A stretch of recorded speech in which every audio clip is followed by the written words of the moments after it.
Explorer পান্ডা চ্যানেলের নতুন পর্বে আপনাদের সবাইকে স্বাগত। আজ দার্জিলিং 2024 সিরিজের সেকেন্ড এপিসোড। আমার এর আগে আরেকটা এপিসোড রয়েছে, আপনারা যারা ওই এপিসোডটি দেখেননি ওই এপিসোডটি একবার অনুরোধ রইল। আর কিছুই না, ভিডিওর কন্টিনিউটি বুঝতে আপনাদের সবার সুবিধা হবে। তো আজকের ভিডিও আমি এখান থেকে স্টার্ট করছি। আজ হলো পরের দিন। তো আমি আগের ভিডিওতে বলেছিলাম যে আমাদের রুমটা চেঞ্জ করে দিয়েছে, আমাদের কাঞ্চনজঙ্ঘা ভিউ রুম দিয়েছে। এই দেখুন, পরের দিন সকালে একদম ঝকঝকে কাঞ্চনজঙ্ঘা আমরা দেখতে পেয়েছিলাম। অনেকক্ষণ ধরে, প্রায় 2-3 ঘন্টা ধরে আমরা দেখতে পেয়েছিলাম। তো এই রুমটা আর কিছুই না, একটু ভিউ রুম আর আয়তনে একটু বড়। রুমটা বেশ সুন্দর, তবে আমি যেহেতু বেরিয়ে যাওয়ার দিনকে পুরো ভিডিওটা শুট করেছিলাম রুমের, এই জানলার ভিডিও বাদ দিয়ে, তো রুমটা একটুখানি মেস রয়েছে, তার জন্য আমি রিয়েলি সরি। তবে রুমে অ্যামিনিটিস মোটামুটি সেমই ছিল। রুম হিটারও দিয়েছিলেন ওনারা, প্লাস যে যা যা কফি বা টি স্যাশে লাগে, প্লাস একটা ইলেকট্রিক কেটেল, আর ওয়াশরুমের মধ্যে টাওয়েল, প্লাস বিভিন্ন টয়লেট্রিজ যা যা লাগে সবই প্রোভাইড করেছিলেন। তো এখন মোটামুটি 9টা বাজে, আমরা এসছি হলো মলের দিকে হাঁটতে হাঁটতে। তো ভাবছি যে এই গ্লেনারিজে ব্রেকফাস্টটা সারবো। তবে এখন যেহেতু অনেকটাই দেরি হয়ে গেছে, কারণ আপনারা যারা দার্জিলিংয়ে এসছেন তো জানেন যে গ্লেনারিজে না একটু সকাল সকাল আসতে হয়, মানে 7টা-8টার দিকে। তাহলে আপনারা মোটামুটি প্রত্যেকটি যে বেকারি আইটেম সবই পাবেন। তবে আমি যখন এসছি তখন প্রায় 50% বেকারি আইটেমই শেষ। তো আমি যেগুলো মানে বেশ নাম শুনেছি আর আগেরবার ট্রাই করতে পারিনি, সেগুলোই এবারে নেওয়ার ইচ্ছা রয়েছে। তবে চিকেন বা এগের যে মানে স্যাভিউরিজগুলো হয় ওগুলো তো পেলাম না, তবে কেক আছে প্রচুর, ওগুলোর মধ্যে থেকে কয়েকটা ট্রাই করব। তো মা তো বলছে ব্ল্যাক ফরেস্ট নেবে, আমার একটা এখানে শু পেস্ট্রি হয় ওটা বেশ ইচ্ছা আছে ট্রাই করার, ওটা নেব। আর ইচ্ছা আছে একটা ক্রিম রোল নেব, ক্রিম রোল আমার খুব ভালো লাগে। তো আমরা এই বাইরেটা এসছি ব্যালকনির দিকটা বসতে, আপনারা কিন্তু ভেতরেও বসতে পারেন। তো আমরা এই 3টে জিনিস মোটামুটি নিয়েছি, আর আমি বাড়ির জন্য একটা পাউন্ড কেক প্যাক করিয়ে নিয়েছি। এখানকার পাউন্ড কেকগুলো কিন্তু অবশ্যই নিতে ভুলবেন না, প্রচন্ড ফ্রেশ থাকে আর বেশ প্রায় 7-8 দিন কিন্তু মানে আপনারা রেখে খেতে পারবেন। আমরাও তাই নিয়েই আসি এগুলো। ভেতরে অনেক বসার জায়গা রয়েছে, তবে ম্যাক্সিমাম এখানে যারা এসছেন তারা কিন্তু ব্যালকনির দিকেই বসা প্রেফার করেছেন আমাদের মতন। তো ব্রেকফাস্ট সারা হয়ে গেছে, এবার আমরা এসছি মলে। এখন প্রায় 10টা মতন বাজে, তাও দেখুন মল কি ফাঁকা, আর্ধেক দোকানপাট তো খোলেইনি এখনো।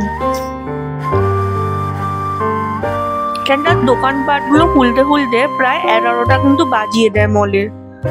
আমি যেহেতু অফ সিজনে এসছি, এখন অফ সিজনে এরা এত লেট করে কিনা এটা আমার ঠিক জানা নেই, কিন্তু হয়তো অফ সিজন বলে ওনারা এত লেট করছেন। বা এমনি সময় আমি আগেরবারও দেখেছিলাম দার্জিলিংয়ে অনেক দেরি করেই দোকানপাট খোলে, 11টা 11:30 দোকানপাট এরা খুলতে চায় না।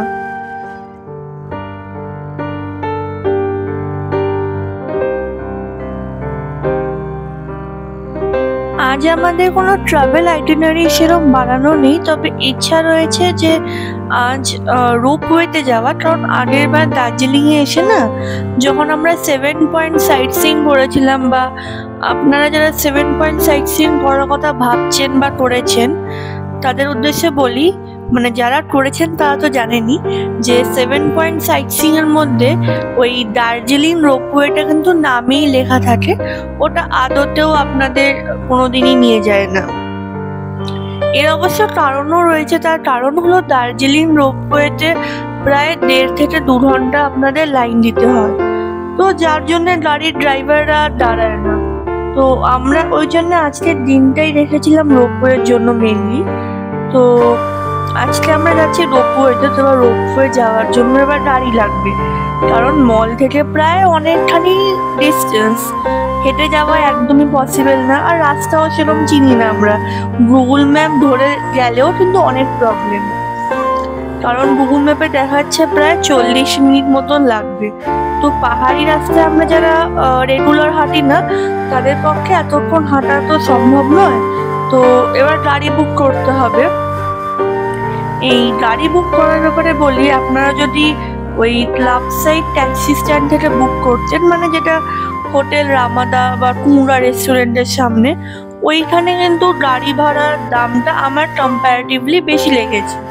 তো সেই জন্যই আমি এই ভানু ভবন বা সেন্ট অ্যান্ড্রিউস চার্চের নিচের থেকে একটা টাটা সুমো বা এমনি গাড়ি 300 টাকা নিল। প্রথমে ওরা 550 বলেছিল, প্রচন্ড দরাদরি করে আমি 300-তে রাজি করাই।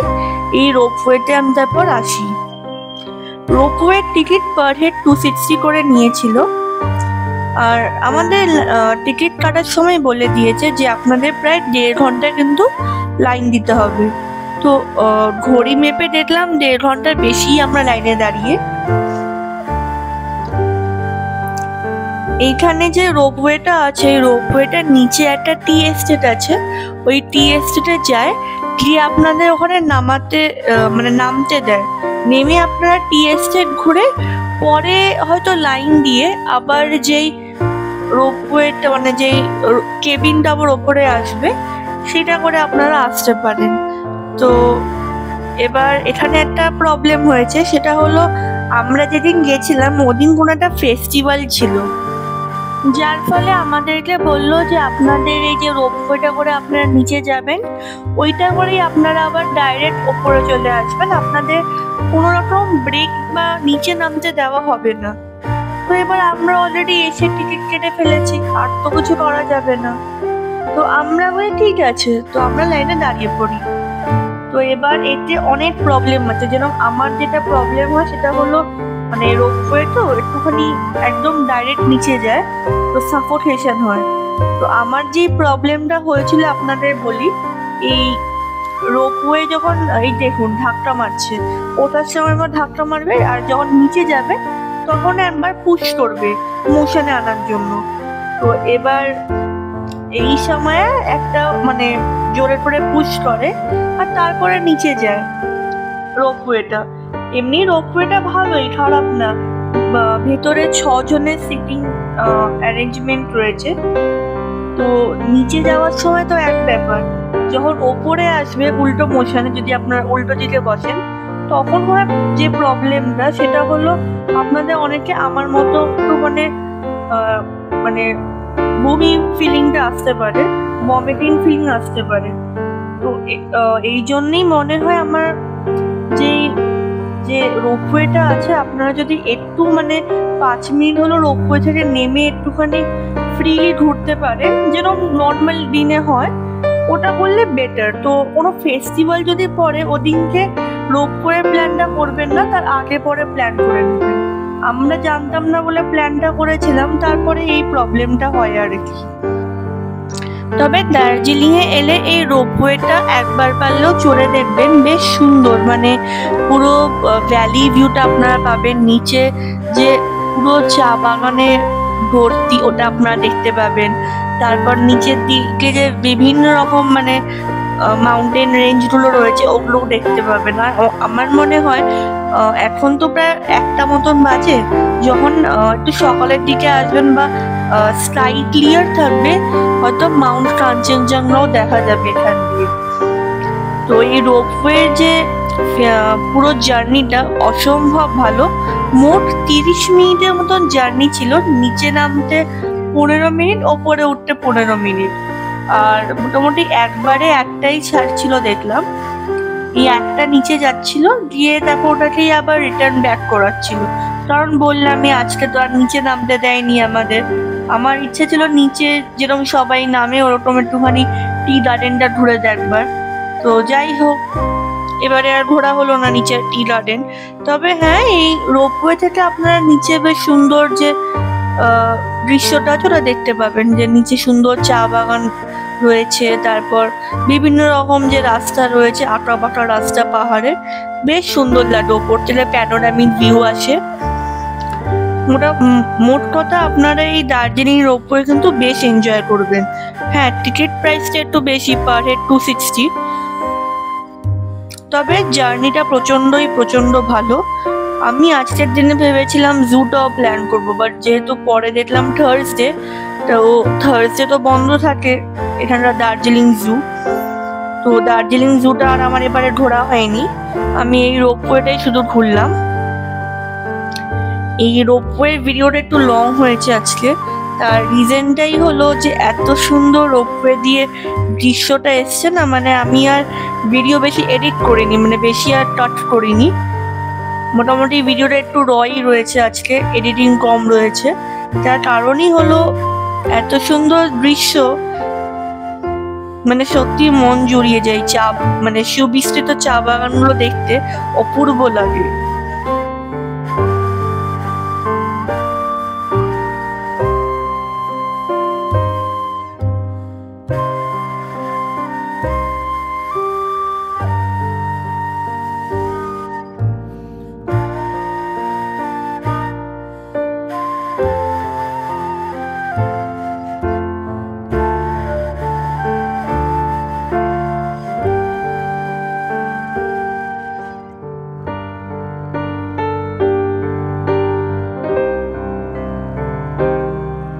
রোপওয়ের নিচে একটা সিঁড়ি যাচ্ছে, ওই সিঁড়ি দিয়ে নেমে আমরা ওই যেটা স্কুল আছে, খুব ফেমাস স্কুল, সেন্ট পল স্কুল মনে হয়, তো ওই স্কুলের থেকে আর একটু এগিয়ে যে ট্যাক্সি স্ট্যান্ডটা রয়েছে, ওইখান দিয়ে আমরা ট্যাক্সি নিয়ে এই সেম ভানু ভবনের সামনে ফিরে আসি।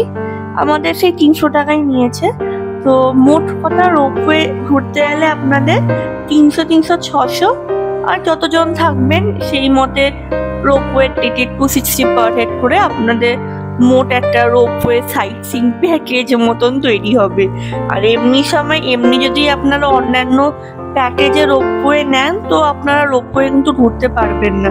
আপনাদের রোপওয়ে ইন জেনারেল মোস্টলি সবাই এরম ভাবেই ঘোরে। তো এবার এসছি আজকে আমরা উইন্ডারমেয়ারে।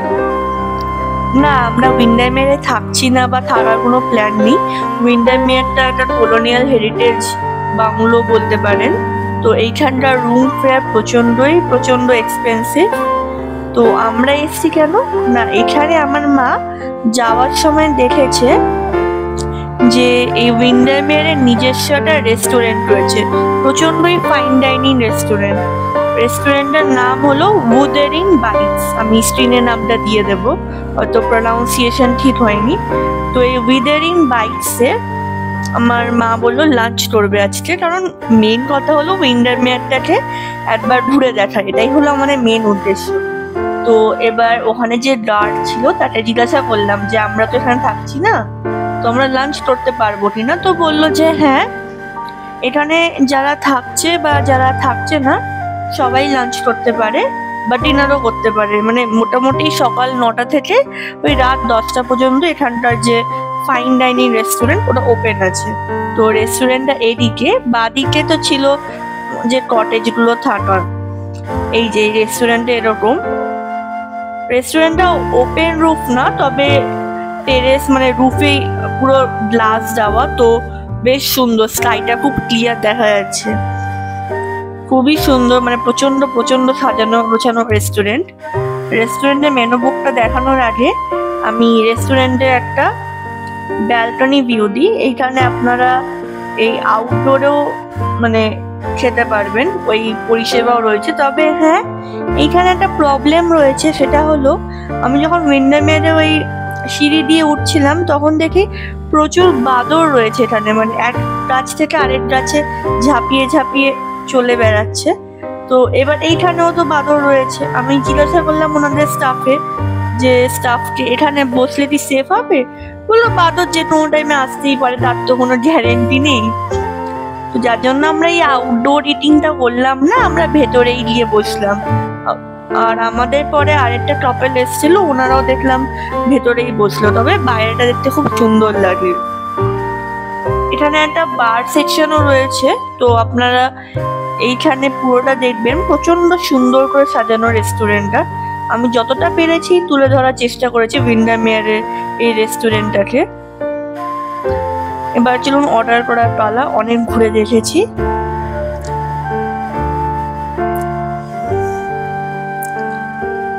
আরেকটা মজার ব্যাপার হলো, অনেকেই জানেন, আমি যেরকম জানতাম না, এবারে জানলাম, এই মহাকাল মন্দির যেটা আছে মল রোডের সামনে, ওইখানে যে ওঠার একটা রাস্তা রয়েছে না, ঠাড়া রাস্তা, ওই মহাকাল মন্দিরে ওঠার বাদিকেই আপনাদের এই এই উইন্ডারমেয়ার হোটেলটি পড়বে।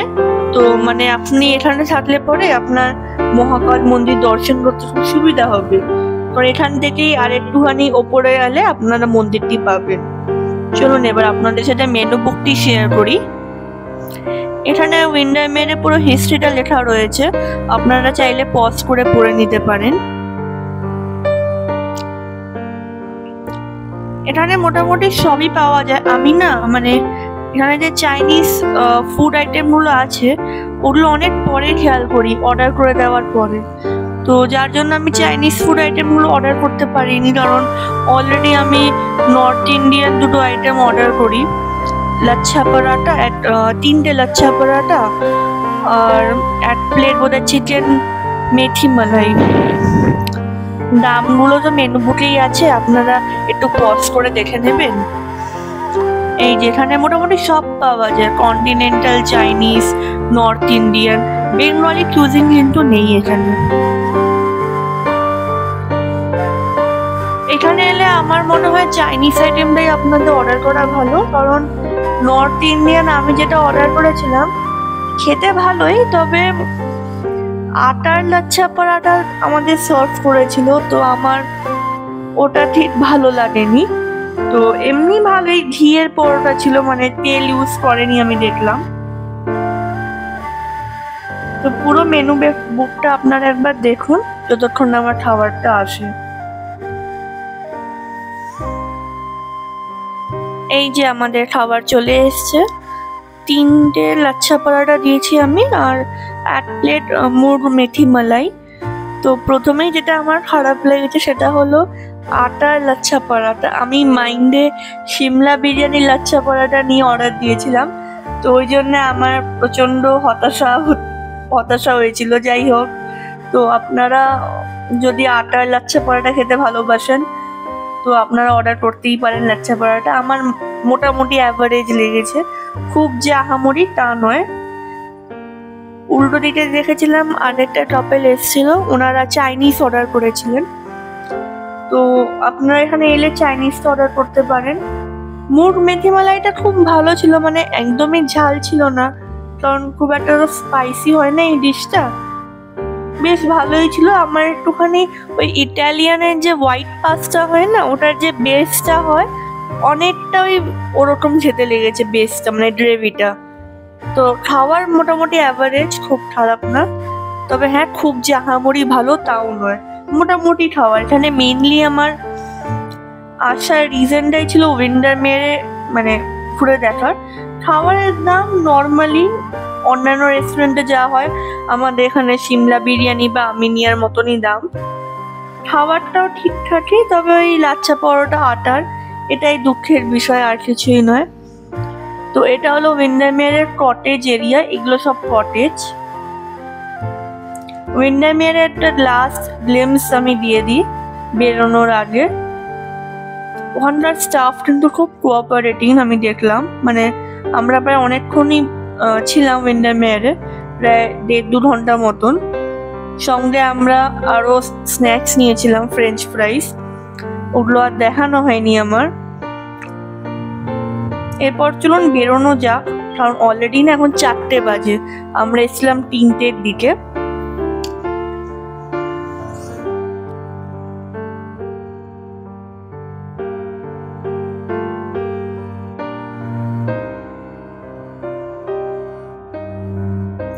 এখন আমরা বেরোচ্ছি উইন্ডারমেয়ার থেকে। এই অনেকে উইন্ডারমেয়ার এখান দিয়ে উঠছেন, আর এই দিকে হলো আপনাদের মহাকাল মন্দিরে ওঠার যে রাস্তাটা, পাহাড়ি রাস্তা।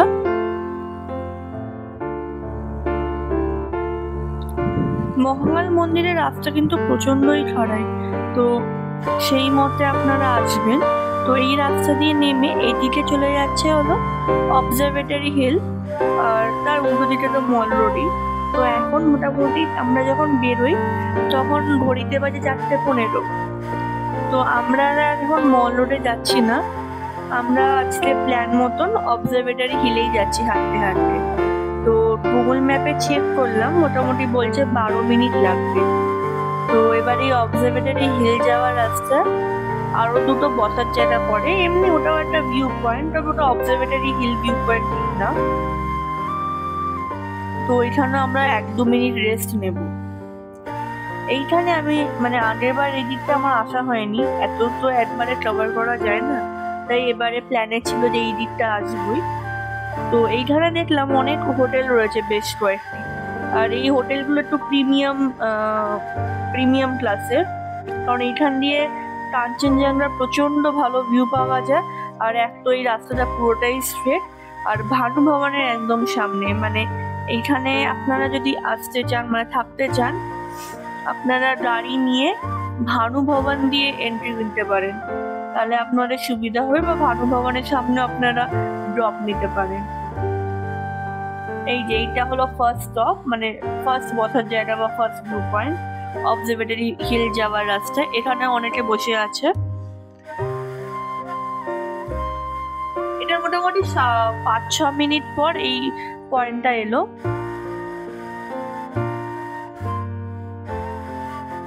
আমরা যখন এসেছি তখন 4:30 মতন বাজে, আর পুরোটাই মেঘে ঢাকা, কিচ্ছু দেখা যাচ্ছে না এপার ওপার, শুধু বসে একটু অবজারভেটরি হিলে দেখাই আর কি। নিচে একটা রাস্তা রয়েছে, কিন্তু ওখানে দেখলাম যাওয়ার কোনো উপায় নেই, তালা দেওয়া।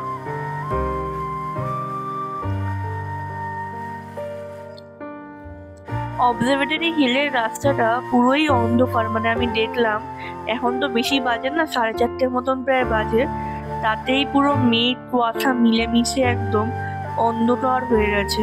মানে আমি তাই মাকে বলছিলাম তাড়াতাড়ি চলো, নইলে আবার ফিরতে ফিরতে দেখবো অন্ধকার নেমে এসছে। আর এখানে তো সেরকম দেখলাম স্ট্রিট ল্যাম্পও নেই, তো ফেরার সময় অন্ধকার রাস্তায় বেশ একটু ভয়ই লাগবে, গা ছমছম করা পরিবেশ। এবার আমরা গুটি পায়ে এগিয়ে চললাম অবজারভেটরি হিলের দিকে। এই যে একটা বসার জায়গা পেলাম আমরা ভিউ পয়েন্ট, এরপরও একটা বসার জায়গা রয়েছে, তবে ওইখানে আমি এখন আর বসবো না, নইলে আরো দেরি হয়ে যাবে, কারণ দেখে আবার ফিরতেও হবে এই পুরো রাস্তাটা। এই যে এই একটা বসার জায়গা রয়েছে, এখানে দেখলাম অনেক কয়েকটা মেশিন মতন রাখা রয়েছে। তো এইখানেই অনেকে বেশ কয়েকজন বসেছিল, তো ম্যাক্সিমামই এখানে আর বসছে না। ওই আমাদের আগে যেখানে ভিউ পয়েন্টটা ছিল ওইখানে বসে স্ট্রেট হেঁটে চলেছে অবজারভেটরি হিলের দিকে। তো আমরাও আর এখানে বসিনি, কারণ এখানে না পুরোই গাছপালা দিয়ে ঢাকা রয়েছে। এই যে অবশেষে এসে পৌঁছলাম অবজারভেটরি হিলে। এইখানে সামনেই হলো মাস্টার্ডেল নির্বাণা, আপনারা এই মাস্টার্ডেলটাও বুক করতে পারেন। অন্তত আমি যে মাস্টার্ডেল বুক করেছি তার চেয়ে লোকেশন অনেকই বেটার, কারণ পুরোটাই স্ট্রেট রোড। আমার হোটেলটা জানেন তো এমনি খুব ভালো, মানে পরিষেবার দিক দিয়ে 1 নম্বর, কিন্তু ওই যে লোকেশন, এত চড়া রাস্তা, মানে এতটাই স্টিপ যে মানে কি বলবো, পুরো স্টিপ রোড, মানে ওখান দিয়ে ওঠা নামা করা খুব ডিফিকাল্ট। মানে মাস্টার্ডেল রমাতে বা সিনক্লিয়ার্সে বা মাস্টার্ডেল হিমালয়ান রিসর্টে যারা বুক করবেন তারা ওই রাস্তাটা একবার দেখে নেবেন, কারণ হাঁটুর সমস্যা হলে প্রচন্ডই প্রবলেম। আমাদের বলতে নেই তাও মানে অনেকটাই প্রবলেম হয়েছিল উঠতে নামতে। এই অবজারভেটরি হিলের যে জায়গাটা খুবই সুন্দর, মানে সুন্দর করে সাজানো। এখানে আবার কয়েকটা ক্যাফেও রয়েছে। আমরা যদি লাঞ্চটা একটু আগে করতাম তাহলে এখানে সুন্দর হট চকলেট নিয়ে বসে এনজয় করা যেত, কিন্তু আর কি, এত দেরিতে লাঞ্চ করেছি, এখন আর কিছুই খেতে ইচ্ছা করছে না আমাদের। আর এই পাহাড়ে এলে আমি জানি না পাহাড়ি জলের জন্য কি না, এই পাহাড়ি জল খেলে এমনি একটু আমার মনে হয় হজমের প্রবলেম হয়, যার জন্য এই পাহাড়ের দিকে এলে খিদেটাও আমাদের একটু কমই পায়। মানে সেই যে আমরা লাঞ্চ করেছি তারপরে আমরা স্ট্রেট ডিনার করেছি। এই মলে এলাম 5:30 মতন বাজে। তো আজকে সারাদিন অনেক ঘোরাঘুরি করেছি, আর বেশিক্ষণ বাইরে থাকার প্ল্যান নেই, কারণ প্রচন্ড ঠান্ডা। মানে আমি যে সময় এসছি না, নভেম্বরে ফার্স্ট উইকেই এসছি, এত ঠান্ডা, মানে আমরা যা মানে উইন্টার গার্মেন্টস এনেছি, ও 2টো করে চাপিয়েও আমাদের ঠান্ডা মানছে না। এখন বাজে সন্ধ্যে 7টা মতন। আমরা এসছি সিটস ক্যাফে, এটা কিন্তু বেশ পুরনো ক্যাফে, টুয়ার্ডস বেথানি স্কুল আছে তা ওইখানে, তার উল্টো দিকেই বলতে পারেন। তো এইখানকার কেক পেস্ট্রি খুব ফেমাস, যদিও আমরা ওটা খেতে আসিনি, আমরা এসছি ডিনার কালেক্ট করতে। তো আমরা নিলাম 1 প্লেট চিকেন মোমো, 5 পিস থাকে। দামটা আমি ওখানে ওনাদের যে মেনু বোর্ডটা আছে দেখিয়ে দিয়েছি। সঙ্গে 1 প্লেট চিকেন ফ্রাইড রাইস আর 1 প্লেট চিলি চিকেন আমরা নিই। এনাদের দামটা বেশ রিজনেবল দেখলাম, আর খাওয়ার পরিমাণটাও দাম আন্দাজে কিন্তু অনেকটাই, মানে পোর্শন সাইজ খুব ভালো। আমরা এখানে 2টো করে এক্সপ্রেসও নিলাম, কারণ এত ঠান্ডা না আর পারা যাচ্ছে না, একটু কফি খেলে ভাল লাগবে। এই যে ডিনার আমাদের, এই মোমো, ওই চিলি চিকেন আর এই ফ্রাইড রাইস। খাবারের মান খুব সুন্দর ছিল, পরিমাণও খুব ভালো। আজকের ভিডিও এই পর্যন্তই। ভিডিওটি ভালো লাগলে পরে চ্যানেলটি সাবস্ক্রাইব করবেন আর ভিডিওটি লাইক করবেন। দেখা হচ্ছে পরের একটি ভিডিওতে খুব তাড়াতাড়ি।